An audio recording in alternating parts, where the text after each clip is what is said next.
एक समय की बात है, एक छोटे से गांव में एक साधारण किसान रहता था, जिसका नाम रामू था। वह अपनी खेती बाड़ी में व्यस्त रहता और ईमानदारी से काम करता था। उसकी दिनचर्या बहुत साधारण थी, लेकिन उसका दिल बहुत बड़ा था।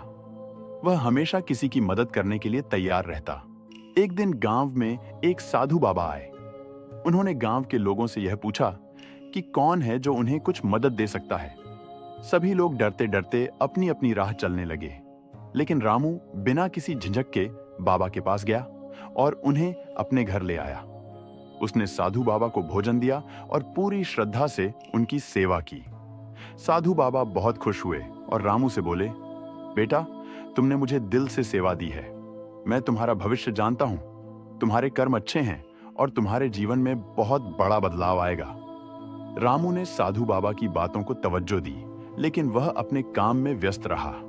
समय बीतता गया और एक दिन रामू के खेतों में अचानक बहुत बड़ी फसल उगने लगी। उसकी मेहनत और ईमानदारी का फल उसे अब दिखने लगा। गांव के अन्य किसान हैरान थे कि रामू की फसल इतनी अच्छी क्यों हो रही है। साधु बाबा फिर से गांव में आए और रामू के पास गए। उन्होंने कहा, बेटा, तुम्हारा कर्म अच्छा था और वही अब तुम्हारे जीवन में फलित हो रहा है।